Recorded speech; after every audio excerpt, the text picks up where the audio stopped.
Est-ce qu'il t'est déjà arrivé de te sentir, mais complètement épuisé après l'amour? Comme si quelqu'un te prenait ton énergie vitale, ta lumière, ton feu. Sache que, d'une part, ce n'est pas juste dans ta tête, et deux, sache que tu n'es pas seul. Il existe des relations où une personne, parfois même totalement inconsciemment, puise l'énergie sexuelle de l'autre jusqu'à l'épuiser. Et dans cette vidéo, je vais partager avec toi 8 signes clairs que tu es peut-être en train de te faire vampiriser sexuellement. Mais surtout, on va voir comment t'en protéger, pourquoi tu dois t'en protéger et comment reprendre ton pouvoir. Et si tu es un homme et que tu te poses des questions sur ton énergie sexuelle masculine, surtout abonne-toi et je te donne rendez-vous la semaine prochaine parce qu'une vidéo spéciale pour les hommes et le blocage de l'énergie sexuelle masculine sort la semaine prochaine sur cette chaîne. Alors, bonjour à toutes et tous, mon nom est Clarissa Chalibéné, je suis médium et thérapeute énergéticienne, je suis spécialisée dans le nettoyage spirituel et je suis la fondatrice d'une plateforme de méditation et de soins énergétiques qui s'appelle Bliss, où tu pourras trouver notamment des soins énergétiques pour retrouver ton énergie sexuelle qui a peut-être été vampirisée dans des rapports. Je te propose également de venir en retraite ici à Sali, au Sénégal, chez moi, pour bénéficier de mes soins énergétiques.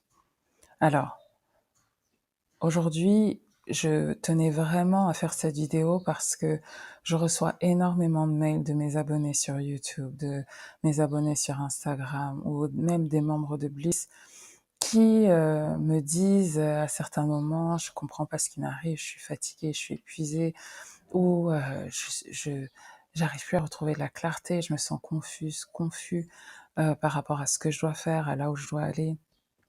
Et souvent, je leur demande, est-ce que vous êtes en couple ou pas? Est-ce que vous êtes, voilà, même dans une relation épisodique comme ça avec quelqu'un avec qui vous couchez de temps en temps? Et je leur demande souvent, comment vous vous sentez après les rapports? Et un des premiers signes que tu es peut-être vampirisé de ton énergie sexuelle, c'est que tu es toujours épuisé après les rapports avec cette personne, hein. Le sexe et la sexualité, c'est censé t'élever, c'est censé te redonner de la vie, c'est pas censé te la voler. Et si après chaque rapport, tu te sens complètement vidé, ou tu te sens irritable, ou comme vidé en fait, hein, c'est que ton corps t'indique que l'échange que tu viens d'avoir n'est pas équitable. Il faut savoir que un rapport sexuel, c'est toujours un échange, c'est toujours un échange d'énergie où euh, on donne et on reçoit. Et en fait, la fusion des énergies pendant un rapport sexuel, quand il est fait avec des intentions d'amour, eh bien, c'est censé élever et créer en fait de l'énergie vitale pour les deux partenaires. Et en fait, s'il y en a un qui est toujours épuisé après les rapports, c'est souvent qu'il y en a un qui récolte l'énergie de l'autre et qu'il y en a un qui se fait vider. L'autre signe, c'est que un des partenaires a l'air insatiable. Euh, Insatiable, ça veut dire que la personne, en fait, elle n'arrive pas à s'arrêter, elle a toujours envie. Toujours envie. Alors, pour certaines femmes, elles peuvent considérer ça comme quelque chose de positif, ça veut dire que leur homme, leur partenaire la désire. Mais en fait, il faut vous dire que un homme qui a du mal à contrôler ses pulsions, qui a du mal à contrôler en fait son désir, c'est souvent en fait qu'il est dans une quête, qu'il est assoiffé de quelque chose, et en fait ce quelque chose c'est votre énergie. Et donc en fait quand tu as l'impression qu'il peut jamais s'arrêter, euh, que surtout même quand toi tu n'en as pas envie, mais tu cèdes quand même, et à chaque fois, tu te sens moins toi-même. Ça, c'est souvent typique d'un lien où il y en a un qui prend plus qu'il ne donne. Et ton chakra sacré, qui est le siège de ta créativité, qui est le siège aussi de ton énergie sexuelle, en fait, lorsqu'il n'est pas respecté, il se vide petit à petit, il se vide à petit feu.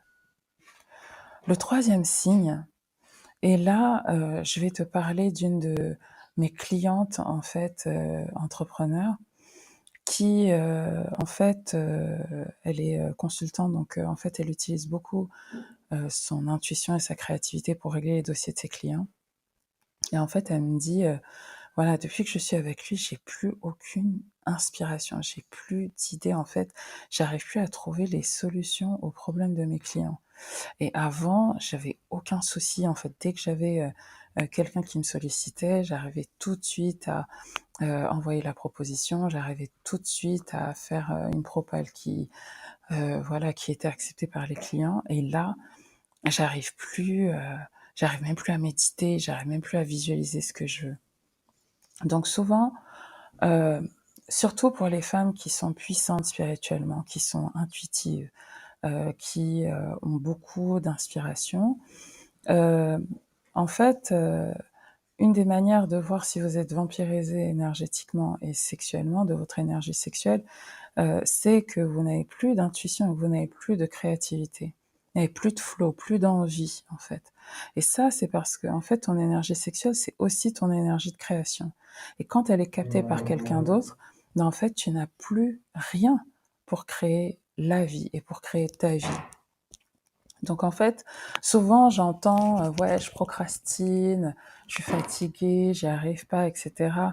Ouais, je manque de motivation». Mais en fait, vous vous rendez pas compte que c'est souvent le partenaire sexuel avec lequel vous êtes qui vous prend cette énergie. Parce que, la motivation, c'est une énergie. Il y a l'envie de se lever tous les matins pour créer quelque chose et pour faire quelque chose, ça, c'est l'énergie sexuelle qui nous le donne, hein.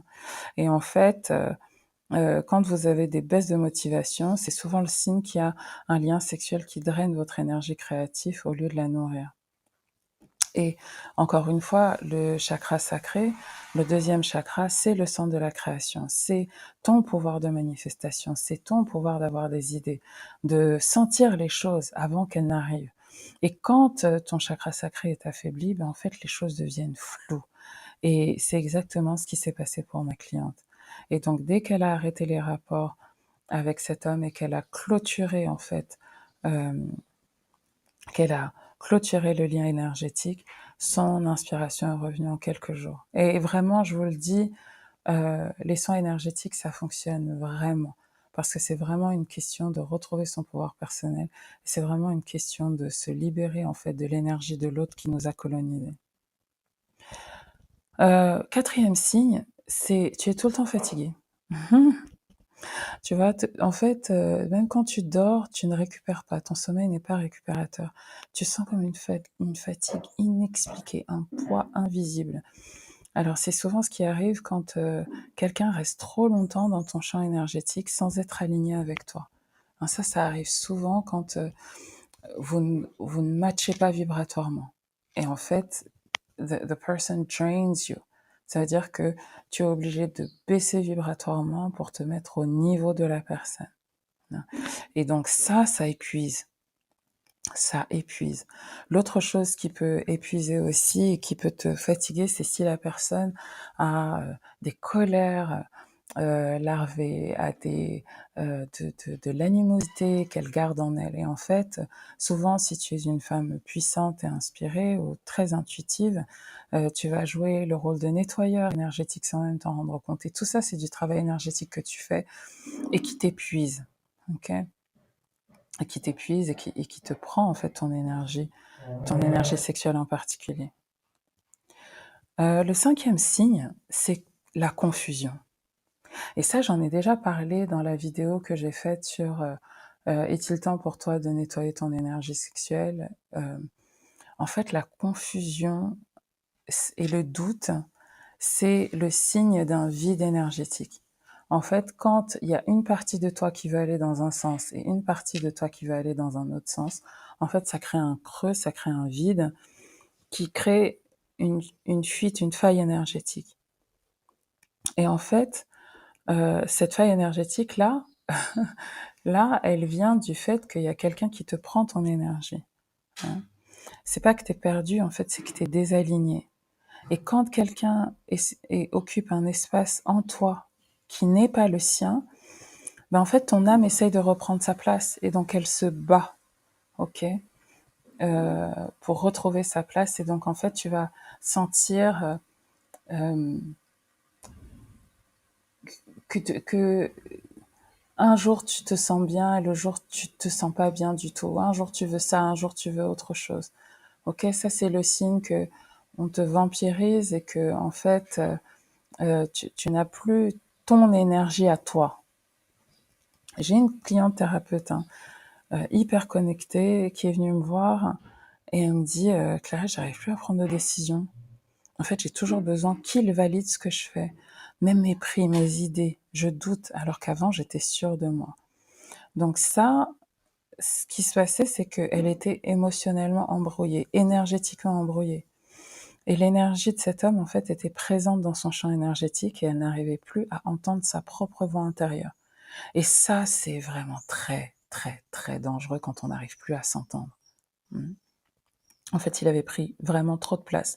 Pas nécessairement par malveillance, mais en fait par densité vibratoire. Son énergie était beaucoup plus dense que celle de ma cliente, beaucoup plus lourde.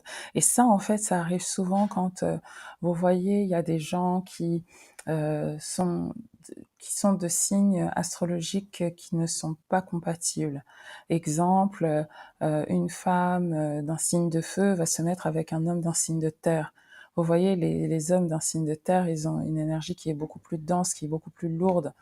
Et donc, une femme qui est là d'un signe de feu, elle, son énergie, elle est rapide, elle est beaucoup plus légère. Et donc, ça peut la plomber, en fait. Hein. Et ça, c'est vraiment une question de densité vibratoire. Et une fois qu'elle a posé ses limites et que, en fait, elle a réduit le nombre de rapports sexuels qu'elle avait avec lui, et surtout qu'elle a posé ses limites énergétiques, elle a retrouvé sa clarté. Okay.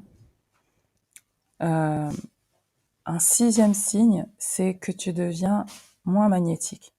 Et ça, en fait, c'est un shift dans tes pôles d'énergie masculine et féminine.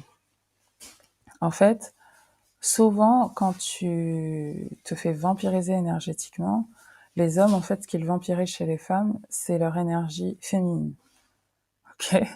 Donc, ils nous vampirisent notre énergie féminine, ils nous prennent notre intuition, ils nous prennent notre créativité, ils nous prennent notre connexion au divin, ils nous prennent notre lien à l'abondance et à l'argent, et ils nous donnent de l'énergie masculine. Et donc, quand tu deviens moins magnétique, ça veut dire que tu as basculé de pôle et que tu es plus dans ton énergie masculine que dans ton énergie féminine. Donc, avant, tu attirais, tu rayonnais, tu brillais. Là, tu sens que ton aura est terne et que les gens ne te regardent plus de la même façon. Et en fait, c'est parce que ton énergie sacrée a été pompée, qu'elle a été shiftée, et que ton magnétisme naturel a disparu. Le septième signe, c'est les douleurs que tu peux ressentir, en particulier les douleurs pelviennes et certains inconforts. Alors, je vous rappelle, je suis pas médecin. Bien évidemment, il peut y avoir des causes mécaniques, il peut y avoir plein de causes qui expliquent ces douleurs pelviennes. Mais en fait, ton utérus, c'est ton ventre te parle. Et lorsque tu ressens des tensions, lorsque tu ressens des douleurs, parfois même des déséquilibres gynécologiques, c'est souvent que ton corps essaie de t'alerter sur un abus énergétique subtil. Écoute-le. Ça arrivait avec une de mes clientes qui était avec un homme et qui, en l'espace de 3 mois, a vu son stérilet descendre, sortir de son corps 4 fois de suite. Et elle me dit, mais je comprends. Elle me dit, mais je comprends pas, le stérilet ne tient pas, ça me crée des douleurs, j'ai mal, etc. Je dis, mais ton corps essaie de te dire quelque chose. Est-ce que toi, tu veux un enfant? Est-ce que lui, il veut un enfant? Où est-ce que vous en êtes? Ok? Et elle me dit, de toute façon, depuis que je couche avec lui, j'ai tout le temps mal au ventre. J'ai comme une lourdeur, une tension. Je fais tous les examens, il n'y a rien. Et les médecins me disent que c'est psychosomatique. En fait, en réalité, c'est pas dans ta tête, c'est que ton corps te parle. Et ce qu'elle vivait, c'est que c'est ce qu'on appelle un refus énergétique du vagin. C'est-à-dire que l'utérus, le bassin, le plancher pelvien se contractent lorsqu'ils sentent qu'il y a une violation subtile, même si le rapport est consenti. Et donc, cette contraction faisait que le stérilet sortait de son corps à chaque fois. son corps disait non là où sa conscience disait oui. Et donc, il a vraiment fallu qu'elle conscientise ce que son corps essayait de lui dire et qu'elle comprenne en fait les messages subtils de son corps. Et ça, c'est le travail que nous avons fait ensemble. Le 8e et dernier signe, c'est les larmes pendant les rapports. L'envie de pleurer après les rapports. Ok. Alors, je dis pas que toutes les larmes pendant les rapports sont dues à un vol énergétique, pas du tout. Hein. Mais souvent, quand on a envie de pleurer, ou quand on a les larmes qui coulent toutes seules, c'est souvent un des signes les plus puissants. En fait, on a l'impression d'avoir été vidé émotionnellement, énergétiquement, on se sent vide. Et en fait, on ressent une tristesse, mais on ne comprend pas la raison. En fait, c'est ton âme qui pleure, parce qu'elle sait que quelque chose de sacré en toi a été traversé sans ton plein consentement vibratoire. Il y a une partie de toi qui n'est pas d'accord avec ce que tu es en train de faire. Et j'ai, pendant une retraite, accompagné une femme qui voilà, avait beaucoup de travail à faire au niveau de son utérus, de son chakra sacré, qui avait vécu beaucoup de choses, des avortements, des fausses couches. Donc voilà, il y avait un gros travail de guérison, de conscientisation, de guérison à faire en fait. Hein. Et elle me dit, voilà, avec mon partenaire actuel, à chaque fois que je couche avec lui, je me sens triste après. Même s'il a été doux, je vais sous la douche et j'ai envie de pleurer, je sais pas pourquoi. Et en fait, ce genre de réaction, c'est pas dans la tête, c'est souvent que ton âme, elle ressent une intrusion, une blessure énergétique. Et ça me rappelle, peut-être que vous l'avez vu, ce film-là, qui s'appelle Mon Roi, avec Mathieu Kassovitz, où on décrit les mécanismes de la perversion narcissique et vraiment, c'était, enfin, ce film, c'était incroyable. Et justement, pendant leur premier rapport sexuel, la femme, en fait, elle pleurait. Et donc, toi, t'as pas conscience de ce qui se passe, mais ton corps sait, en fait. Donc, maintenant, comment reprendre ton pouvoir? Comment reprendre le pouvoir sur ton énergie sexuelle? Comment éviter que cela ne t'arrive? Hein? La première chose à savoir, c'est que je vais pas vous demander à toutes d'être abstinentes. Hein. Il y a bien évidemment des manières d'avoir une vie sexuelle heureuse et épanouie tout en préservant son énergie sexuelle. Et le premier moyen de le faire, c'est d'être connecté à son corps et de savoir quand son corps dit oui et quand son corps dit non et d'être vraiment aligné avant d'avoir un rapport sexuel avec quelqu'un. Et je sais, vous allez me dire, ouais, mais Clarisse, aujourd'hui on est spontané, etc. Moi, je suis pas pour la spontanéité en ce qui concerne le sexe. Ok.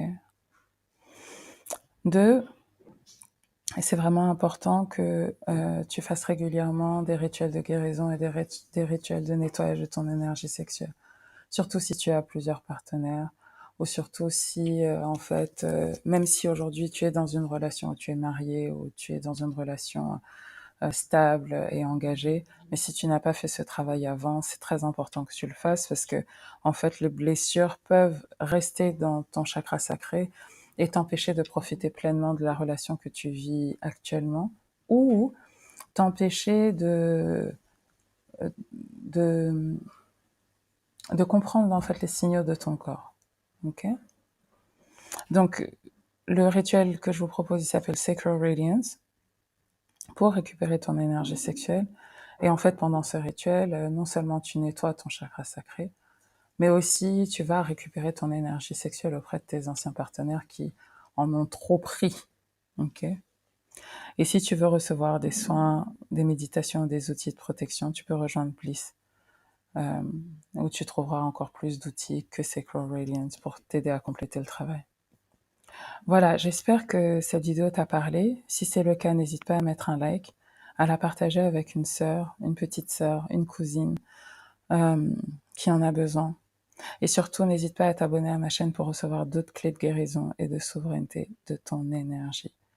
N'oublie jamais, ton énergie sexuelle est divine, protège-la et honore-la. À très bientôt. Bye bye.